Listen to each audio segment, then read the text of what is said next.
Hi all, ಎಲ್ಲರಿಗೂ ನಮಸ್ಕಾರ. Welcome back to Shweta's blog in Kannada. ಇವತ್ತು ಈ ವಿಡಿಯೋದಲ್ಲಿ ತುಂಬ ರುಚಿಯಾದಂಥ ಹಾಗೆ ಈಸಿಯಾಗಿ ಮಾಡುವಂಥ ಕಪ್ಪು ಎಳ್ಳಿನ ಉಂಡೆ ಹೇಗೆ ಮಾಡೋದಂತ ತಿಳಿಸ್ಕೊಡ್ತೀನಿ. ನಾನು ಒಂದು ಬ್ಲಾಗಲ್ಲಿ ಆಲ್ರೆಡಿ ಎಳ್ಳುಂಡೆ ಮಾಡೋದು ಹೇಗೆ ಅಂತ ತಿಳಿಸ್ಕೊಟ್ಟಿದ್ದೆ. ಹಾಗೆ ನನಗೆ ಭಾಳಷ್ಟು ಜನ ಕಮೆಂಟ್ ಕೂಡ ಹಾಕ್ತಾ ಇದ್ರ, ಪಾಕ ತೆಗೆದು ಯಾವ ರೀತಿಯಾಗಿ ಎಳ್ಳುಂಡೆ ಮಾಡೋದು ಅಂತ ತಿಳಿಸ್ಕೊಡಿ ಅಂತ. ಆ ಕಾರಣಕ್ಕೆ ಈ ವಿಡಿಯೋ. ಇಲ್ಲಿ ನಾನು ಕಪ್ಪು ಎಳ್ಳನ್ನ ತಗೊಂಡಿದ್ದೀನಿ. ಈ ರೀತಿಯಾಗಿ ಇರುತ್ತೆ. ಬಿಳೆ ಎಳ್ಳನ್ನ ತಗೊಂಡಾಗ ನಿಮಗೆ ಅರ್ಧಕ್ಕರ್ಧ ಫೈಬರ್ ಕಂಟೆಂಟ್ ಕಡಿಮೆ ಆಗೋಗುತ್ತೆ. ಆ ಕಾರಣಕ್ಕೆ ಆದಷ್ಟು ಬಿಳಿ ಎಳ್ಳಿಗಿಂತ ಕಪ್ಪು ಎಳ್ಳನ್ನ ಬಳಸೋದನ್ನ ರೂಢಿ ಮಾಡ್ಕೊಳ್ಳಿ. ಇವಾಗ ಇಲ್ಲಿ ನಾನು ಎಳ್ಳನ್ನ ಸ್ವಲ್ಪ ಕೇರೋದಿಕ್ಕೆ, ಹಾಗೆ ಅದರಲ್ಲಿ ಧೂಳು ಕಲ್ಲು ಈ ರೀತಿಯಾಗಿ ಇದ್ರೆ ಅಂತ ಒಂದ್ಸತಿ ಕೇರ್ಕೋತಾ ಇದ್ದೀನಿ. ನಾನು ಈ ಎಳ್ಳನ್ನು ಊರಿಂದ ತೊಗೊಂಡು ಬಂದಿರೋಂಥ ಕಾರಣಕ್ಕೆ ಒಂದ್ಸತಿ ಕೇರ್ಕೋತಾ ಇದ್ದೀನಿ. ಊರಲ್ಲಿ ಬೆಳೆದಿರುವಂಥ ಎಳ್ಳಾಗಿರೋದ್ರಿಂದ ಒಂದ್ಸತಿ ಕೇರ್ಕೊಂಡು ಹಾಗೆ ಸ್ವಲ್ಪ ಒನ್ನಾಡ್ಕೊಂಡ್ರೆ ಕಲ್ಲೇನಾದರೂ ಇದ್ದರೆ ನೀಟಾಗಿ ಆಯ್ಬೋದು ಅಂತ. ಇನ್ನು ಎಳ್ಳನ್ನೆಲ್ಲ ಬೆಳೆದಾಗ ನೀಟಾಗಿ ಕೇರಿ ಒನ್ನಾಡಿ ಎತ್ತಿಟ್ಟಿರ್ತಾರೆ. ಬಟ್ ಆದರೂ ಕೂಡ ನಾವು ಅದನ್ನು ಬಳಸ್ಕೋವಾಗ ಒಂದ್ಸತಿ ಕೇರಿದ್ರೆ ಉತ್ತಮ ಅಂತ ಅನಿಸುತ್ತೆ.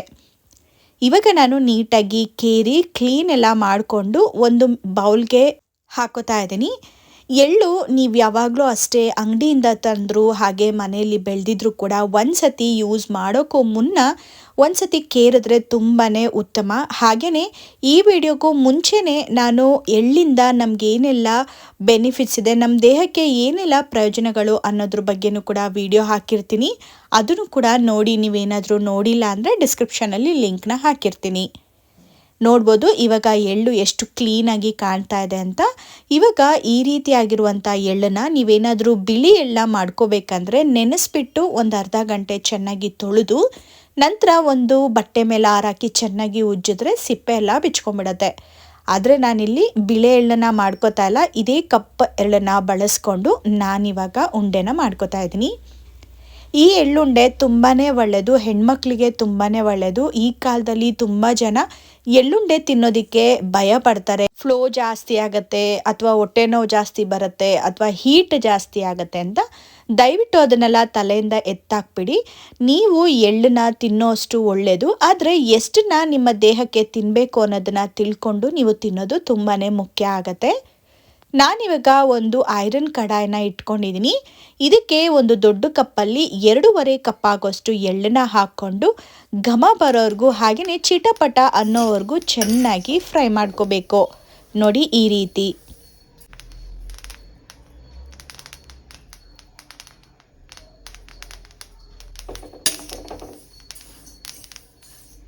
ಎಳ್ಳು ಇವಾಗ ನೀಟಾಗಿ ಹುರಿದಿದ್ದಾಗಿದೆ. ಇವಾಗ ಸ್ಟವ್ನ ಆಫ್ ಮಾಡಿಕೊಂಡು ಒಂದು ತಟ್ಟೆಗೆ ಹಾಕ್ಕೊಳ್ತಾ ಇದ್ದೀನಿ. ಸ್ವಲ್ಪ ತಣ್ಣಗಾಗಬೇಕು, ನಂತರ ನಾವು ರುಬ್ಕೊಳ್ಳೋದು ಒಳ್ಳೆಯದು. ನಿಮ್ಗೇನಾದರೂ ತರಿಯಾಗಿ ಬೇಕಂದರೆ ತರಿಯಾಗೋದ್ರೂ ರುಬ್ಕೋಬೋದು, ಅಥವಾ ಕಂಪ್ಲೀಟ್ ನುಣ್ಣಗೆ ಬೇಕು ಅಂದರೆ ನುಣ್ಣದಾಗಾದರೂ ರುಬ್ಕೋಬೋದು. ಇವಾಗ ಇಲ್ಲಿ ನಾನು 2.5 ಕಪ್ ಎಳ್ಳಿಗೆ 1 ಕಪ್ ಆಗೋಷ್ಟು ಬೆಲ್ಲನ ಹಾಕೋತಾ ಇದ್ದೀನಿ. ಹಾಗೆ ಕಾಫಿ ಕುಡಿಯುವಂಥ ಕಪ್ ಇರುತ್ತೆ ನೋಡಿ, ಅದರಲ್ಲಿ ಅರ್ಧ ಕಪ್ ಆಗೋಷ್ಟು ನೀರನ್ನ ಮಾತ್ರ ಹಾಕೋತಾ ಇದ್ದೀನಿ. ನೀವು ನೀರನ್ನ ಜಾಸ್ತಿ ಹಾಕಿದಷ್ಟು ಪಾಕ ಬರೋದಕ್ಕೆ ತುಂಬ ಲೇಟ್ ಆಗುತ್ತೆ. ಆ ಕಾರಣಕ್ಕೆ ಹಾಕೋಬೇಕಾದ್ರೇ ನೀರನ್ನ ಸ್ವಲ್ಪ ಕಡಿಮೆ ಹಾಕ್ಕೊಂಡ್ರೆ ಪಾಕ ಬೇಗನೆ ಬರುತ್ತೆ. ಇವಾಗ ಎಳ್ಳನ್ನ ರುಬ್ಕೊಳ್ತಾ ಇದ್ದೀನಿ. ನಿಮಗೇನಾದರೂ ರಾ ಎಳ್ಳು ಅಂದರೆ ಇವಾಗ ಹೆಂಗಿದೆ ನೋಡಿ ಹಾಗೆ ಉಂಡೆ ಕಟ್ಟಬೇಕು ಅಂದರೂ ಕೂಡ ಓಕೆ, ಇಲ್ಲಾಂದರೆ ತರಿಯಾಗಿ ರುಬ್ಕೋಬೇಕಂದ್ರೂ ಓಕೆ. ನಾನಿಲ್ಲಿ ಸ್ವಲ್ಪ ತರಿಯಾಗಿ ರುಬ್ಬಿ ಹಾಕೋತಾ ಇದ್ದೀನಿ. ಈ ರೀತಿ ರುಬ್ಬಿ ಮತ್ತೆ ಇನ್ನೊಂದು ತಟ್ಟೆಗೆ ಹಾಕೋತಾ ಇದ್ದೀನಿ. ಯಾಕಂದರೆ ರುಬ್ಬೋವಾಗಲೂ ಕೂಡ ಮತ್ತೆ ಎಳ್ಳು ಸ್ವಲ್ಪ ಬಿಸಿ ಬಿಸಿ ಇರುತ್ತೆ, ತಟ್ಟೆಗೆ ಹಾಕ್ಕೊಂಡೆ ಚೆನ್ನಾಗಿ ಆರ್ಕೊಳ್ಳುತ್ತೆ ಅಂತ. ಇವಾಗ ಇಲ್ಲಿ ನಾನು ಪಾಕನೂ ಕೂಡ ತೆಗಿತಾ ಇದ್ದೀನಿ. ಹಾಗೆ ಚೆಕ್ ಮಾಡ್ಕೋತಾ ಇದ್ದೀನಿ. ನೀರೊಳಗಡೆ ಹಾಕಿದಾಗ ಈ ರೀತಿ ಸಾಫ್ಟ್ ಉಂಡೆ ಥರ ಆಗಬೇಕು, ನೀರಲ್ಲಿ ಕಲಿಸ್ಕೋಬಾರ್ದು. ಆ ರೀತಿ ನೀವು ನೋಡ್ಕೋಬೇಕು. ನಂತರ ಕರೆಕ್ಟಾಗಿ ಆ ರೀತಿ ಉಂಡೆ ಆಯಿತು ಅಂದರೆ ನೀವು ಪಾಕ ಬಂದಿದೆ ಅಂತ ಅನ್ಕೋಬಹುದು. ನಂತರ ಸ್ಟವ್ನ ಆಫ್ ಮಾಡಿಕೊಂಡು ಇನ್ನೊಂದು ಕಡಾಯಿ ಅಥವಾ ಒಂದು ಬೌಲ್ಗೆ ಹಾಕೋಬಹುದು. ನಾನಿಲ್ಲಿ ಒಂದು ಬಾಣಲಿಗೆನೆ ಹಾಕೋತಾ ಇದ್ದೀನಿ. ಈ ರೀತಿ ನಾವು ಬೆಲ್ಲನ ಕರಗಿಸಿ ಪಾಕನ ಸೋಸೋದ್ರಿಂದ ಏನಾದರೂ ಧೂಳು ಕಲ್ಲು ಮಣ್ಣು ಇದ್ದರೆ ಸೋರ್ಕೊಳ್ಳುತ್ತೆ ಅಂತ. ಯೂಶುವಲ್ ಆಗಿ ಕಲ್ಲು ಯಾವಾಗಲಾದರೂ ಅಪರೂಪಕ್ಕೆ ಸಿಗತ್ತೆ, ಆದರೆ ಹುಲ್ಲು ಅಂತ ಹೇಳ್ತಾರೆ ನೋಡಿ ಆ ಥರದ್ದು, ಅಥವಾ ಬೆಲ್ಲ ಮಾಡಬೇಕಾದ್ರೆ ಏನಾದರೂ ಕಸ ಬಿದ್ದಿದ್ರೆ ಈ ರೀತಿ ಆಗಿದ್ರೆ ಸಿಗುತ್ತೆ ಅಂತ ಹೇಳಿ. ಇವಾಗ ಇಲ್ಲಿ ನೀವು ನೋಡ್ತಾ ಇರ್ಬೋದು ಮತ್ತೆ ಬಾಣಲಿನ ಬಿಸಿಗಿಟ್ಕೊಂಡಿದ್ದೀನಿ. ಹಾಗೆ ಸ್ವಲ್ಪ ಬಿಸಿ ಸ್ಟಾರ್ಟ್ ಆಗಿದ ತಕ್ಷಣ ಅಂದರೆ ನೊರೆ ಸ್ಟಾರ್ಟ್ ಆಗುತ್ತೆ ನೋಡಿ. ಈ ಹಂತದಲ್ಲಿ ನಾನು ಹುರಿದಿಟ್ಕೊಂಡಿರುವಂಥ 1 ಸ್ಪೂನ್ ಆಗೋಷ್ಟು ಗಸಗಸೆನ ಹಾಕೋತಾ ಇದ್ದೀನಿ. ಗಸಗಸೆ ಹಾಕೊಂಡಾಗ ತುಂಬ ಅಂದರೆ ತುಂಬ ಟೇಸ್ಟಿಯಾಗಿ ಬರುತ್ತೆ. ಈ ರೀತಿಯೇ ಗಸಗಸೆ ಚಾಕ್ಲೇಟು ಕೂಡ ಮಾಡ್ಬೋದು. ನಾನು ಯಾವಾಗಲಾದರೂ ನೆಕ್ಸ್ಟ್ ವಿಡಿಯೋದಲ್ಲಿ ಶೇರ್ ಮಾಡ್ತೀನಿ. ಇನ್ನು ಗಸಗಸೆ ಹಾಕಿ ನೀಟಾಗಿ ಮಿಕ್ಸ್ ಮಾಡಿದ ನಂತರ ರುಬ್ಬಿಟ್ಕೊಂಡಿರುವಂಥ ಈ ಪುಡಿನೂ ಕೂಡ ಹಾಕೋತಾ ಇದ್ದೀನಿ. ಸ್ವಲ್ಪ ಹಾಕೊಂಡು ಕಲಿಸ್ಕೊಳ್ಳಿ, ಇಲ್ಲ ಅಂದರೆ ಒಂದೇ ಸತಿ ಪೂರ್ತಿ ಹಾಕ್ಕೊಂಡು ಕೂಡ ಕಲಿಸ್ಕೋಬೋದು. ಈ ರೀತಿ ಕಲಿಸ್ಕೋಬೇಕಾದ್ರೆ ಸ್ಟವ್ನ ಆಫ್ ಮಾಡಿಕೊಂಡು ಪಟಾಪಟ ಅಂತ ಕಲಿಸ್ಕೋಬೇಕು. ಎಳ್ಳನ್ನು ಬಳಸ್ಕೊಂಡು ನೀವೇನಾದರೂ ಚಿಕ್ಕಿ ಅಥವಾ ಮಿಠಾಯಿನ ಮಾಡಬೇಕು ಅಂದರೆ ಸ್ವಲ್ಪ ಬೆಲ್ಲನ ಜಾಸ್ತಿ ಹಾಕೋಬೇಕು. ಅಂದರೆ 1.5 ಕಪ್ ಆಗೋಷ್ಟು ಬೆಲ್ಲ ಹಾಗೆ 1 ಕಪ್ ಆಗೋಷ್ಟು ನೀರನ್ನ ಹಾಕೊಂಡ್ರೆ ಆವಾಗ ಬೆಲ್ಲದ ಪಾಕ ಸ್ವಲ್ಪ ಕ್ವಾಂಟಿಟಿ ಜಾಸ್ತಿ ಹಾಕೋದ್ರಿಂದ ಜಾಸ್ತಿ ತೆಳುವಾಗತ್ತೆ. ಆವಾಗ ನೀವು ತಟ್ಟೆಗೆ ಹಾಕಿ ನೀವು ಮಿಠಾಯಿ ಥರ ಮಾಡ್ಕೋಬೋದು. ನಾನಿಲ್ಲಿ ಉಂಡೆನ ಮಾಡೋದು ಹೇಗೆ ಅಂತ ತಿಳಿಸ್ತಾ ಇರೋದ್ರಿಂದ ಬೆಲ್ಲದ ಕ್ವಾಂಟಿಟಿನ ಕಡಿಮೆನ ಹಾಕ್ಕೊಂಡಿದ್ದೀನಿ. ಇವಾಗ ಎಳ್ಳಿನ ಪುಡಿ ಹಾಕ್ಕೊಂಡು ಕಲಸಿದ ನಂತರ 1 ಸ್ಪೂನ್ ಆಗೋಷ್ಟು ಏಲಕ್ಕಿ ಪುಡಿ ಹಾಗೆಯೇ 1-2 ಇಡಿ ಆಗೋಷ್ಟು ತೆಂಗಿನಕಾಯಿನೂ ಕೂಡ ಹಾಕೋತಾ ಇದ್ದೀನಿ. ನಂತರ ನಾವು ಮಿಕ್ಸ್ ಮಾಡ್ಕೋಬೇಕು.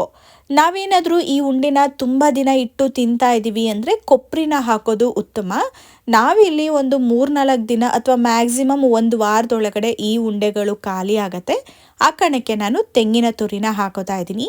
ಹಸಿ ತೆಂಗಿನ ತುರಿ ಹಾಕೋದ್ರಿಂದ ಒಂದು ಒಳ್ಳೆ ಫ್ಲೇವರ್ ಹಾಗೆ ರುಚಿ ಇರುತ್ತೆ.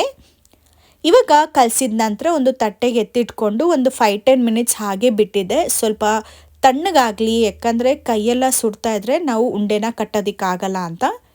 ನಿಮಗೆ ಯಾವ ಸೈಜ್ ಬೇಕೋ ಆ ಸೈಜ್ಗೆ ಉಂಡೆನ ಕಟ್ಟಿದ್ರೆ ತುಂಬ ಸಾಫ್ಟ್ ಆದಂಥ ಹಾಗೆಯೇ ತುಂಬ ಈಸಿಯಾಗಿ ಡಿಲಿಷಿಯಸ್ ಆಗಿ ಮಾಡುವಂಥ ಎಳ್ಳುಂಡೆ ರೆಡಿ ಆಯಿತು. ನಿಮಗೇನಾದರೂ ಸ್ವಲ್ಪ ಶೇಪ್ ಆಗಬೇಕು ಅಥವಾ ಬಾಕ್ಸಲ್ಲಿ ಬೇಕು ಅಂದರೆ ನೀವು ಆರಾಮ್ಸೆ ಯಾವ ಶೇಪಿಗೆ ಬೇಕೋ ಆ ಶೇಪಿಗೆ ತಗೊಳ್ಬೋದು. ನಿಮಗೇನಾದರೂ ಎಳ್ಳನ್ನ ಬಳಸ್ಕೊಂಡು ಚಿಕ್ಕಿ ಅಥವಾ ಮಿಠಾಯಿ ಮಾಡೋದು ಹೇಗೆ ಅಂತ ತಿಳ್ಕೊಬೇಕಂದ್ರೆ ದಯವಿಟ್ಟು ಕಮೆಂಟ್ ಬಾಕ್ಸಲ್ಲಿ ತಿಳಿಸಿ. ಹಾಗೆ ಕಡಲೆಬೀಜ ಮಿಠಾಯಿ ಈ ರೀತಿಯಾಗಿ ಡಿಫ್ರೆಂಟ್ ಆದ ರೆಸಿಪಿಗಳು ನಿಮಗೆ ಬೇಕು ಅಂದರೆ ದಯವಿಟ್ಟು ಕಮೆಂಟನ್ನು ಹಾಕೋದನ್ನು ಮರಿಬೇಡಿ. ಈ ವಿಡಿಯೋ ಇಷ್ಟ ಆಯ್ತಂದರೆ ದಯವಿಟ್ಟು ಒಂದು ಥಮ್ಸ್ ಅಪ್ ಕೊಡಿ. ಹಾಗೆ ನನ್ನ ಚಾನಲ್ಗೆ ಸಬ್ಸ್ಕ್ರೈಬ್ ಆಗಿಲ್ಲ ಅಂತ ಹೇಳಿದ್ರೆ ದಯವಿಟ್ಟು ಸಬ್ಸ್ಕ್ರೈಬ್ ಆಗಿ. ಹಾಗೆಯೇ ಬೆಲ್ ಐಕಾನ್ ಕ್ಲಿಕ್ ಮಾಡಿದ್ರೆ ನನ್ನ ವಿಡಿಯೋ ಅಪ್ಲೋಡ್ ಆಗಿದ ತಕ್ಷಣ ನಿಮಗೆ ನೋಟಿಫಿಕೇಶನ್ ಬರುತ್ತೆ. ಆಗ ನನ್ನ ವಿಡಿಯೋ ನೋಡೋದು ಮಿಸ್ ಆಗೋದಿಲ್ಲ. ಇನ್ನು ನೀವು ಕೂಡ ಇದನ್ನು ಟ್ರೈ ಮಾಡಿ ಹೇಗೆ ಬಂತು ಅನ್ನೋದನ್ನು ದಯವಿಟ್ಟು ನಿಮ್ಮ ಅನಿಸಿಕೆನ ಕಮೆಂಟ್ ಬಾಕ್ಸಲ್ಲಿ ತಿಳಿಸಿ.